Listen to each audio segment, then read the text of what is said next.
This morning we're picking back up in the book of Revelation. We're going to kind of go over the final wars that are involved in the tribulation period because there's a lot going on here. We were looking through Revelation chapter 19, verses 11 through 21 last week, and we're going to kind of go back and focus on those areas because this is when Christ is actually returning, and we're going to look at a little bit more detail involved in that. So last week we looked at the appearance of Christ at his coming, which would be Revelation chapter 19, verses 11 through 16. And it is, of course, using terminology that is intentional for descriptions, because remember, it's a vision. So like him coming on a white horse does not literally mean he's coming on a white horse. It is what that white horse represents. It's the same thing as we saw with the white horse coming at the beginning of the tribulation period. It wasn't literally a rider on the white horse, it was peace. And that's what it was describing, that peace will conquer at that point. And that would be the earth will come to a point to where for a very short amount of time there at the beginning of the tribulation, there will be a peace. Nobody will be fighting. So we have him also with eyes of fire, which has to do with judgment. And then we looked at the fact that the birds are going to be called to the feast of the great God. And this is in Revelation chapter 17 and verse 18. And they are going to be called because there is going to be a lot of food for them, a lot of food for them. And they're going to fill their bellies full, and this is called the great feast of God. And then we looked at the beast and his armies. His beast and his armies are going to fight against Christ. We were also looking at the fact that it is not actually the armies of Christ, the armies that come with Christ, that are doing the direct fighting. Christ himself is the one who's going to be doing that. Now, the armies, of course, that was described there is not talking about us as the church, as saints. It is pretty clear when it refers to armies, it's referring to angelic beings. So they are going to come back. And we're going to see some of it involvement with them kind of on the fringes on some of the things that they're doing in cleaning up some stuff. But the actual battles are going to be fought specifically by Christ. Now, when we come to the wars that are happening here and kind of understanding what's, because they say we're right at the end of the tribulation period. We have a lot of things that are happening at this point. The destruction of the harlot is going to happen right at the end of the tribulation period. Now, we had kind of discussed that a little bit more in detail because typically it's referred to as putting the harlot at the mid-tribulation period where she is destroyed. But when we, especially in the chapter 18, it doesn't fit in with other revelation from Scripture. And there's nothing that specifically says she has to be destroyed at the mid-tribulation period. Really, what that is an assumption that when the beast sets himself up as God, which of course would be Lucifer setting himself up in the temple of God and saying that he is God, that he would destroy all other so-called gods. But the reality is in 1 Thessalonians, I think it's in first, maybe in 2 Thessalonians, where it's talking about the man of lawlessness, he sets himself above all who call themselves gods, which would indicate there are others who call themselves gods. Thought that was really interesting because we don't tend to get that today, but it's coming back, where we are going to have humans who claim to be gods. Now, this is not anything new in human history. There are plenty of times where we've had people who claim to be gods. Matter of fact, there's one in the Bible specifically where he called himself a god, and God struck him with worms and killed him immediately because he refused to give honor to the one who truly was God. There are three major battles that are going to be happening right about the return of Christ. Okay, so this is, we have a huge amount of battles that are coming, and these are very massive sized battles. We have the king of the south who is going to be coming up towards Jerusalem to destroy the, as we'll look at that a little bit more. His intent is to destroy the false prophet So he's coming up to Jerusalem. The king of the north and the king of the west, in reaction to the king of the south, are going to destroy the harlot, and then, of course, fight against the king of the south. So that's going to be going on. And then we're going to have an army from the east, and this is the army of the 200 million men. Now, all of that is going to culminate. Of course, we're going to have some battles going on around Jerusalem at this point. So we have one battle there, and we have battles in a couple of different areas. So we have armies that are around Jerusalem battling. We have armies of the south that are coming up, and they're, of course, doing some battling also with the man of lawlessness. And then we have ultimately the Battle of Armageddon, because all of these are going to be drawn into this massive final battle that Christ is going to utterly destroy those who are his enemies. So these are all the things that are kind of going on at this time. A lot is actually going on. It's not just 200 million men are going to march up against Christ and he's going to destroy them. The reason they're coming up isn't actually to fight against Christ. That's kind of after the fact. Their intent, their initial reason for coming up, especially the 200 million man army, as we'll see, is to fight against the false prophet. It is not to fight against Christ. But then Christ returns at this time. We also see that it is at this time that the sun supernovas and everything goes dark. So, and this is just before the return of Christ. So the sun supernovaing is not at the beginning of the wars. It's in the middle of these wars that this is going to happen. And then Christ is going to return, and the armies are going to turn to attack him. That's kind of what's going to be going on. But to begin with, they're all fighting against each other. Now we got to drop back a little bit to see, kind of where this is coming from. We have the 4 angels released from the Euphrates River over in Revelation chapter 9 and verse 14. Say to the 6th angel, the one having the trumpet, release the 4 bound angels upon the river, the great river Euphrates. Now, at this point, of course, there is water in the river, where just before the 200 million men come up, the river is going to be dried up so that they can actually take that route. They are going to be these four angels that we see that are bound. When they come out, they're going to be under the authority of the dragon, the beast, and the false prophet. Now, this is in Revelation chapter 16 and verse 13, where we again see a reference to these angels, these ones that were bound in the Euphrates River. And I saw out of the mouth of the dragon, and out of the mouth of the beast, and out of the mouth of false prophets, 3 unclean spirits as frogs. So now, obviously, they're not frogs. They just have this appearance of bolting off quickly, because they're going to gather the armies of the kings of all of the world at this point.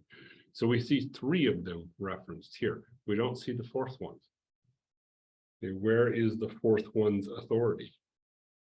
There's only one other area of authority at this time, and that's the harlot. So, and we were talking about it a little bit previously. Remember, the harlot is going to turn against the man of lawlessness. And she's going to turn against the man of lawlessness because, of course, the harlot, up to the point where the man of lawlessness said that he is God, she's the one who ruled, and everybody else was submissive to her. But now she has to be submissive to the man of lawlessness because he's claiming to be God, which obviously would mean, in order to coexist, she would have to submit to him. She doesn't want that. She wants to rule. And we're going to have her manipulating the kings, more specifically the king of the south and the king of the east, to come up and destroy the false prophet to begin with. Because if you destroy the false prophet, what's going to happen to the beast? The false prophet is the mouthpiece. He's the one who's telling everybody to worship the beast. So you destroy the propaganda, it's a whole lot easier to take down the actual beast. At least that's what their thinking is. They are released to gather the armies of the earth, and we see this in Revelation chapter 16, verse 14. For the demonic spirits are performing signs which come upon the kings of the whole inhabited world to gather them unto the war of the great day of God, the Almighty.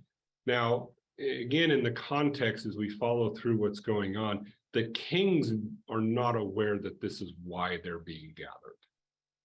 And there does actually very much seem to be some deception going up, some deception in relation to these spirits and the ones who have authority over them. And what I mean by that is the ones who have authority over them are sending them out to gather the kings for a specific reason. But it does indicate that these spirits know that they're gathering these ones together and they'll be destroyed by Christ. They're gathering them for that purpose. So they're being a little deceptive in the way, well, it's not really a little, highly deceptive in the way why they're drawing them all together. So again, and if you went out and they told the kings of the earth why specifically they were coming together, I don't think the kings of the earth would. They'd be like, no, we're going to dig in and we're going to fight here. When the demons are released from the abyss, actually, I think it's 3 months before the end of the tribulation period, they are not permitted to touch anybody who has the seal of God on them. So who are they going to attack? Yeah, which would be Satan's people, which means his kingdom is now divided against itself.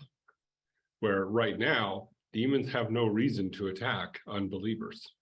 Unbelievers are completely under their control. They do whatever they want. There's no reason to attack them or harm them. So we do actually, to some degree, get this indication that even the angels who followed Satan are starting to rebel against him. Well, we have these 4 angels that are kind of doing the same thing here, because there does seem to be more of an intent behind them when you're following what they're doing, to bringing these kings together for full destruction, not just to wipe out. And the reason, part of that behind that is the 4 demons are bringing the kings of the earth together to war together for destruction. So they're really going out and within different intents, because 2 of them are going to come out to bring them to fight against the harlot, or excuse me, against the false prophet for the harlot. The other 2 are going out to come and protect the beast, the false prophet, and are going to destroy the harlot. But ultimately, what's going to end up happening is they're being drawn together for the great battle of God, as we're going to see. The king of the south is Egypt. It is a reference to Egypt, and we see over in Ezekiel chapter 29 and verse 3 that the king of Egypt considers himself to be a god. Now, it is kind of interesting, like I said, as you think of things today, we don't tend to have people claiming themselves to be gods like previously in our history. But this is not something that's outside of the normal human nature to do. The Emperor of Japan, yeah. And that wasn't that long ago. You know, and also Egypt is rising in power, substantially rising in power, even in our lifetime. Egypt is becoming the powerhouse of the Middle East. You know, they're extremely wealthy, and politically they have a lot of sway. You know, so we're actually seeing this rise up, and it's not like the pharaohs of Egypt haven't actually claimed this before. They have, that they're deity, and we're going to see that again, that he is going to, and like I said, we actually see this in scripture. Ezekiel 29:3 talks about this. Speak and say, thus says the Lord, behold, I am against you, O Pharaoh, king of Egypt, a great monster who lies in the midst of his river, who has said, my river is my own. I made it for myself. So he is going to claim, the king of Egypt is going to claim that the river is something he made. He's going to claim himself as deity. You know, and it again wouldn't even shock me to see this in our lifetime. You know, and Egypt is actually rising substantially, and they have a completely different mentality than we do. Don't take this from a Western mentality. This is an Eastern mentality that we're dealing with here. He is coming against the false prophet to destroy the beast. And we see this in Daniel chapter 11 and verse 40, where we see he's going to come up against the false prophet. At the time of the end of the king of the south shall attack him. And in the context here, the attacking him would be the willful king, who is the second beast of Revelation, which we'll look at that here shortly. So at the time of the end of the king, or at the time of the end, the king of the south shall attack him, and the king of the north shall come against him like a whirlwind with chariots, horsemen, and with many ships. And he shall enter the countries, overwhelming them, and pass through. There's so much in this particular one little passage here. It's quite interesting. So the willful king in the context here is the second beast of Revelation chapter 13 and verse 11. This is, so in Daniel chapter 11, the willful king referenced there is actually the false prophet that it's referring to. So in Revelation chapter 13 and verse 11, and I discerned another beast rise out from the east, and it had two horns like a sheep and spoke as a dragon. Now, of course, this is the one who is the false prophet in the context there. And he's going to make a statue that speaks, and the focus is going to be on the beast. He is actually going to be the one who is he's in Jerusalem, and the beast is going to be in Rome. Okay, now, why would you make a statue for someone that is present? You know, so the beast is not going to be present at this time in Jerusalem, but his statue is going to be, and they still have to worship his statue.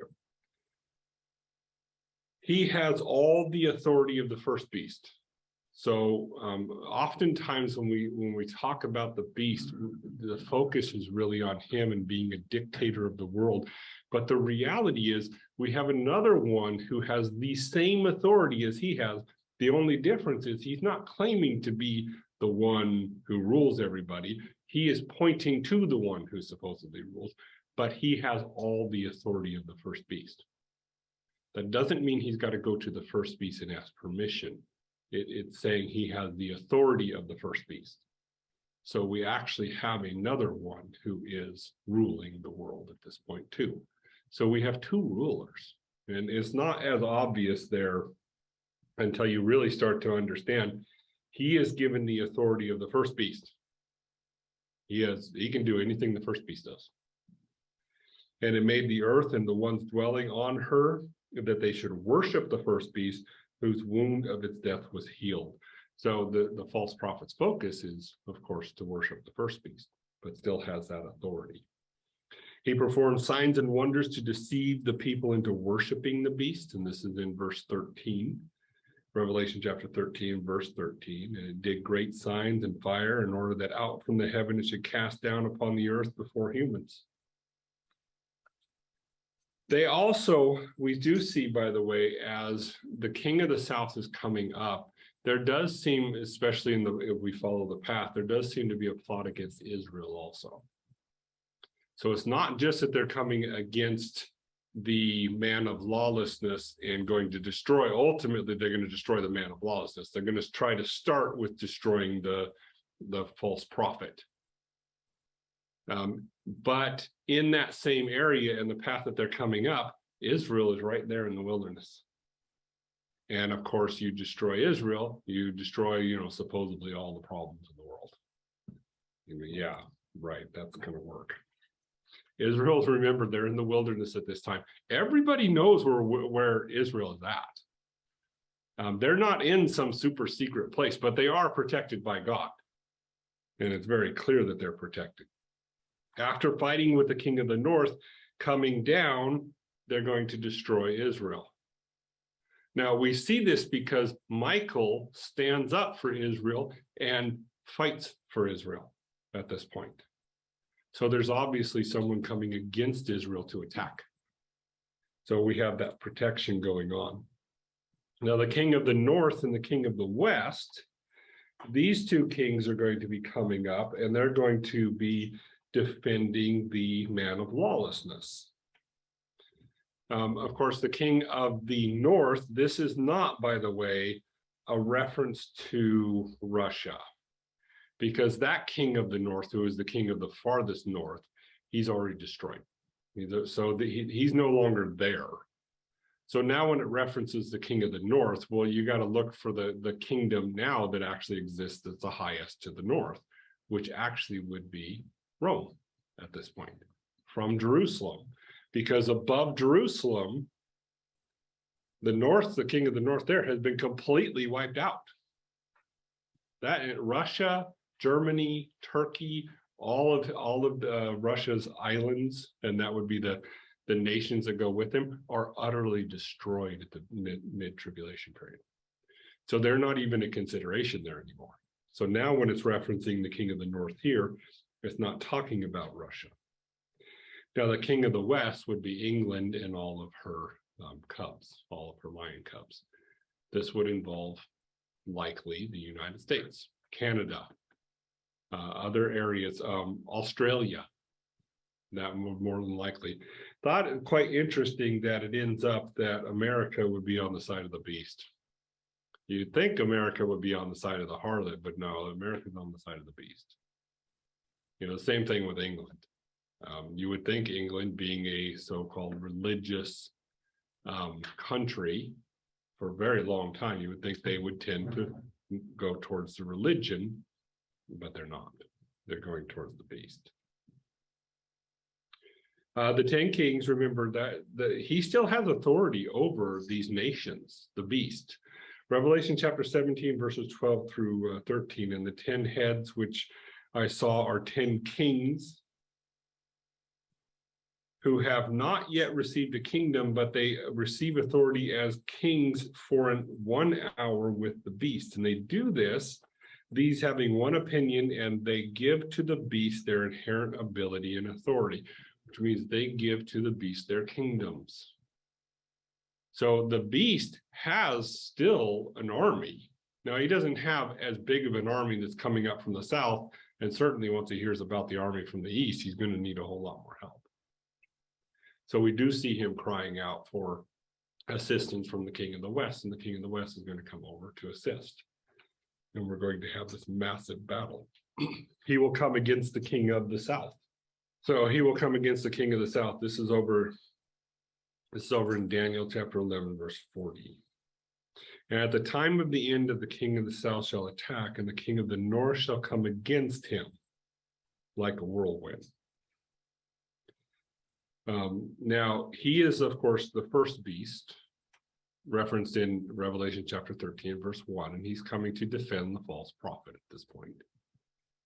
And he, the dragon, in the context, was caused to stand upon the sand of the sea, and had discerned out from the sea a beast rising, having 10 horns and 7 heads, and upon his horns 10 crowns, and upon his heads names of blasphemy. So that, of course, specifically references him as the first beast, the king of the north. He has to use ships because he comes with ships. So this would indicate that he's actually in Rome. He's not actually in Jerusalem at this point. So, and this is, of course, is in Daniel chapter 11, verse 40. He attacks him. He comes against him with a whirlwind, with chariots, with horsemen, and with many ships. That is not a, and you go on where he enters into many countries. It's not a reference to a warfare on the sea. It's actually how he's coming over to protect or to defend the false prophet at this point. So that does, this one of the areas that gives us an indication that the beast is not going to be residing in Jerusalem. The false prophet is going to be residing in Jerusalem. Now, again, the false prophet has all the authority of the first beast. So he's going to be ruling in that same way. He will come into many countries. This is actually interesting. And it is actually your word countries here in the context. This is in Daniel. The land of Israel is going to be divided at this time and divided into actual different countries. So I do think that the term country here is actually appropriate. I know they put it in italics, but it's from the context because previously he's referring to countries, and it is appropriate here. In Daniel chapter 11 verse 38, we see this with the false prophet. But in their place he shall honor a god of fortress, and a god which his father did not know he shall honor with gold and silver and with precious stones and precious things. So we see that the false prophet, the willful king in Daniel chapter 11, has a god, which indicates he's not the beast. Because what does the beast do? The beast says he is the top god. So again, we see a reference to this, and he is actually going to he's going to honor the first beast at this point. Now he hears the news from the north that which would be, now this would be as the king of the north comes in to defend the false prophet. He's fighting against the king of the south. He is going to win to some degree in the sense that he's going to come down and destroy and take over Egypt at this point. But we still have the army of the south that's kind of out, still fighting at this point. So it's kind of like he spread his army out. They came around him, basically took his home base, but he still has, and this will be the king of the south. This is what these things are going to be happening with the north. Now, as he's doing this, he's going to hear a sound. He's going to hear a noise, well, really an army coming from the east. So now the king of the north, and of course the west with him, is going to have to react to this new threat that's coming up. And this is in Daniel chapter 11, verse 44. And news from the east and from the north. Now, east and the north would be northeast. It's kind of a funny way of saying it, but that's actually what it's referring to. It's coming from the northeast. Now, why is it from the northeast? Because right now, the king of the north is down south, whipping on Egypt. And now all of a sudden up north and to the east, we hear there's a massive army coming up the river Euphrates. And you can see it's trouble, because what is his response to this news? Therefore he shall go out with great fury to destroy and annihilate many. So now we have the beast coming up, and he's very furious at this point, and he's going to destroy his intent is to destroy the army of the east, the 200 million men. Now, all of this, of course, is going on at this same time. So all of the nations are going to be gathered together at this point against Jerusalem. And this is where Christ is going to return in this condition, and he's going to start destroying these armies. Zechariah chapter 14, verse 2. For I will gather all the nations to the battle against Jerusalem. The city shall be taken, and the houses rifled, and the women ravished. Half of the city shall go into captivity, but the remnants of the people shall not be cut off from the city. So you can see this is kind of talking about already what's going to happen in Jerusalem at this point. So there's some massive fighting that's going on. So we have, at this point, battles happening right around Jerusalem. We have a battle to the south with the king of the south and his armies. And then we have the 200 million man army coming up and over from the east. And of course, all of these are ultimately converging around the area of Jerusalem. Christ returns at this time. This is when he comes. So they said, and we did see that the birds were called because the angel actually in chapter 19, the angel is standing in the sun and the birds are actually called. So the sun is still lit at this point. But here shortly, we're going to see everything's going to go dark. So Christ will return at this point, and we see Zechariah chapter 14, verses 3 and 4.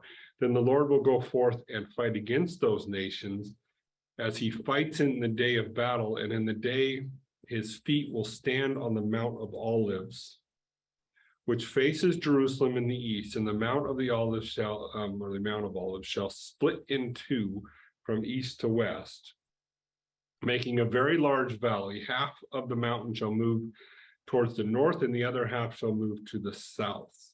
Okay.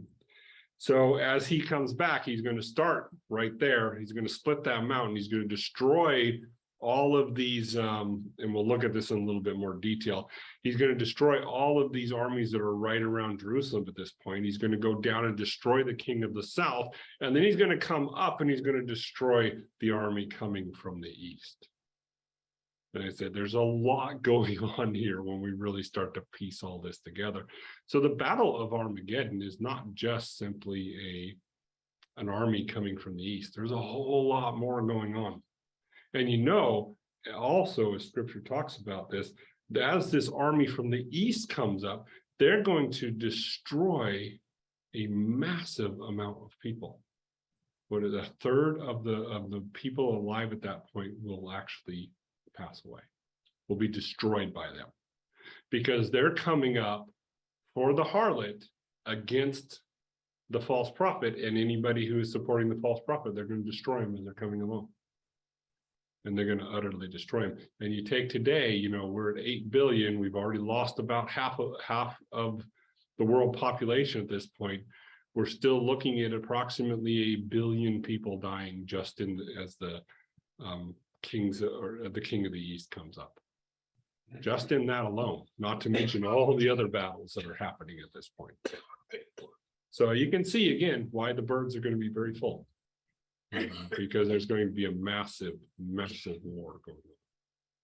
Now, I'd like to go into more detail, but we're going to pause for, at this point, we're going to pause for communion. So we'll pick back up with this and kind of look at, because Christ is going to return at this point, but I also want to look at the fact that we do have two world powers at this point.